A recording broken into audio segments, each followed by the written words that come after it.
नमस्कार, आप सभी का स्वागत है। तेजस्वी यादव के बेटे इराज का पहला जन्मदिन गाज़ियाबाद में बड़ी धूमधाम के साथ मनाया गया। इस जन्मदिन के मौके पर तमाम लोग कह सकते हैं कि सेलिब्रेट करते हुए दिखाई पड़े। लालू यादव बेहद खुश दिखाई पड़े क्योंकि उनके पोते का जन्मदिन था, तो उनकी खुशी का ठिकाना नज़र नहीं आ रहा था। वहीं तेजस्वी की बात करें, उनकी पत्नी की बात करें, यहाँ पर बेहद खुश दिखाई पड़ते थे। लेकिन महत्वपूर्ण बात ये है कि इस पूरे माहौल में कहीं न कहीं एक कमी देखने को मिली, क्योंकि पहले ये कहा जा रहा था कि भाई कई विपक्षी जो दल हैं, यानी इंडिया गठबंधन के जो लोग हैं, उनको निमंत्रण भेजा गया है, जिनमें राहुल गांधी हों, अखिलेश यादव हों, अरविंद केजरीवाल हों, ममता बनर्जी हों। ये तमाम चेहरे जो है निमंत्रित किए गए थे, बुलाए गए थे। लेकिन इनमें से एक भी चेहरा इस पूरे सेलिब्रेशन में, बर्थडे में या जन्मदिन के मौके पर दिखाई नहीं पड़ा। अब इसके क्या वजह हो सकती हैं, क्योंकि जब कार्यक्रम दिल्ली में ही था या दिल्ली के आसपास था, एनसीआर में था,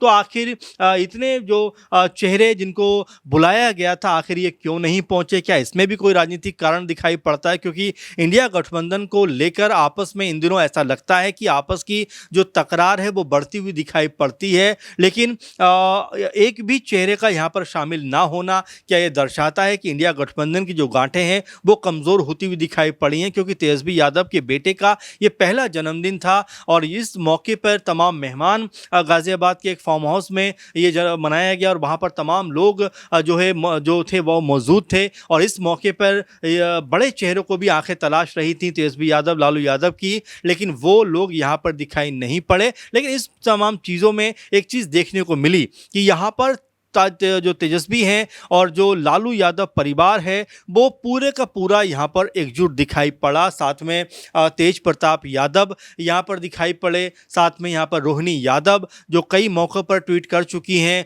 और ऐसा लगता है कि तेजस्वी यादव के साथ में कोई बहुत अच्छा अब रिश्ता नहीं रह गया। लेकिन उसके बावजूद भी अपने भतीजे के जन्मदिन के मौके पर ये तमाम चेहरे दिखाई पड़े। अब क्या ये मानकर चला जाए कि जो पारिवारिक रंजिश है, जो अमूमन दिखाई पड़ती थी बयानों के ज़रिए, क्योंकि तेज प्रताप यादव ने अपनी अलग पार्टी बना ली, वो चुनाव लड़ते हुए दिखाई पड़े 2025 के विधानसभा चुनाव में। रोहिणी यादव तमाम तरह की बयानबाजी करती हुई नजर आई और ये मानकर चला गया कि लालू परिवार के बीच में जो फूट है वो बड़े स्तर पर दिखाई पड़ती है। क्योंकि चुनाव से पहले तेज प्रताप यादव के कुछ फ़ोटो वायरल हुए थे, जिसके बाद परिवार ने उनके ऊपर प्रतिबंध लगा दिया था 5 से 6 साल का।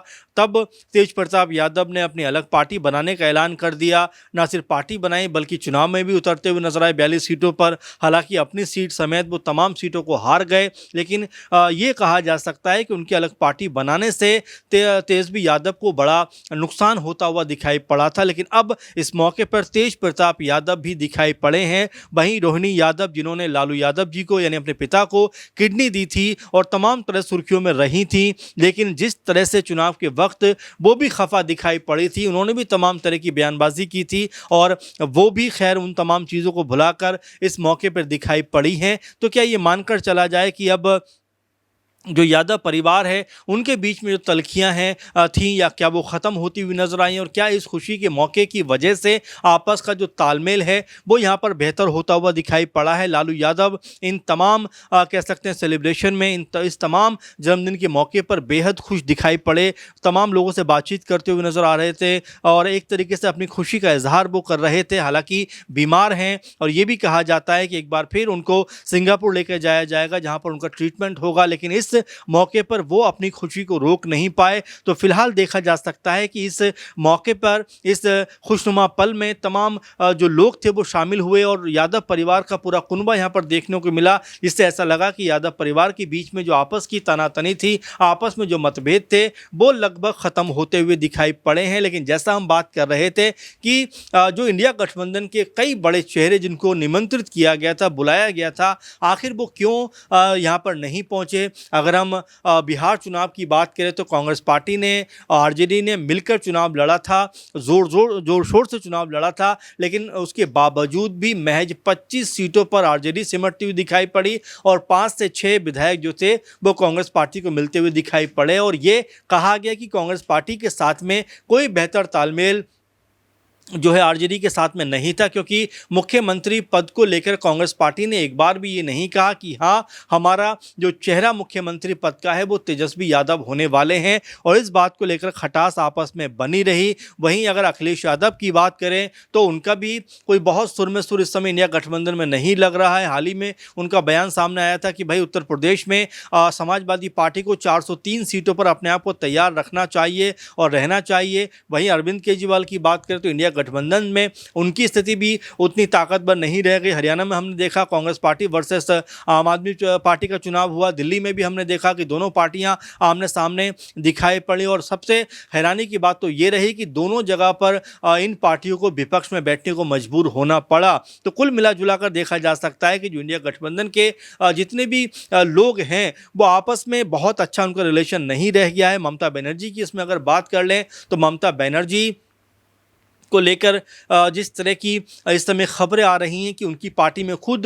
बड़ी टूट हो सकती है। कई जगह पर इस तरह की खबरें भी हैं कि 80 में से जो उनके विधायक हैं, बहुत सारे विधायक जो हैं वो बीजेपी के दामन थाम सकते हैं। कई सांसदों ने उनका साथ भी छोड़ दिया है, और ये भी कहा जा रहा है कि कम से कम 20 सांसद ऐसे हैं जो बीजेपी में शामिल हो सकते हैं। तो वो अपनी अलग परेशानी में कहीं ना कहीं इस समय दिखाई पड़ती हैं। तो इस नाते हो सकता है कि वो नज़र नहीं आए हों, लेकिन मिला जुला कर देखा जा सकता है कि आखिर इतने नामों को अगर बुलाया गया तो इसमें से इक्का दुक्का नाम तो जरूर शामिल होने चाहिए थे। तो क्या अब क्योंकि ये एक ऐसा समय भी होता है जहां पर अपनी ताकत दर्शाने का भी मौका मिल जाता है कि इस तरह के फंक्शन में, इस तरह के प्रोग्राम में जब समूचे विपक्षी दल एक साथ दिखाई पड़ते हैं या उनके जो बड़े बड़े चेहरे एक साथ खड़े हुए दिखाई देते हैं, तो जाहिर बात है कि उनकी ताकत का भी एहसास जो दल हैं, जो उनके विरोधी खेमे उनको होता हुआ दिखाई पड़ता है। लेकिन ऐसे मौके पर जब तमाम लोगों को बुलाया भी गया, और चूंकि पहला बर्थडे बहुत बड़े लेवल पर मनाया भी जाता है, और यहाँ पर तेजस्वी यादव ने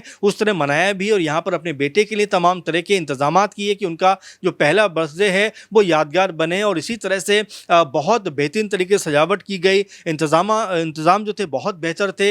लेकिन यहाँ पर जिस तरह से जिक्र हम कर रहे हैं कि यादव परिवार तो एकजुट दिखाई पड़ा, यादव परिवार तो अपने तमाम गिले शिकवे भुलाकर साथ में खड़ा हुआ नजर आया, लेकिन यहाँ जो विपक्षी दल थे वो कहीं भी दिखाई नहीं पड़े। तो इससे ये सुगबुहार ज़रूर सामने आती है कि क्या सब की जो राहें हैं अब अलग अलग जुदा होती हुई दिखाई पड़ती हैं, क्या अलग अलग जाते हुए अब यहाँ से उनके जो अपने अपने रास्ते हैं वो बनते हुए दिखाई पड़ेंगे, या कोई वजह ऐसी रही, क्या व्यस्तता इतनी रही कि इस प्रोग्राम में वो नहीं पहुँच पाए, ये आने वाले दिनों में स्पष्ट होता हुआ दिखाई पड़ेगा। हो सकता है तेजस्वी यादव खुद इस बात के ऊपर अपनी सफाई पेश करते हुए नजर आए या कोई बयान रखते हुए नजर आए, लेकिन साथ में शायद तेजस्वी यादव के लिए अच्छी खबर यह है कि उनका पूरा परिवार उनके बेटे के जन्मदिन के मौके पर एक साथ खड़ा हुआ दिखाई पड़ा। जो परिवार में कुछ यहाँ वहाँ चीज़ें दिखाई पड़ती थी वो लगभग एक साथ में अब दिखाई देती हैं। तो ऐसे में तेज प्रताप यादव का आना, रोहिणी यादव का आना,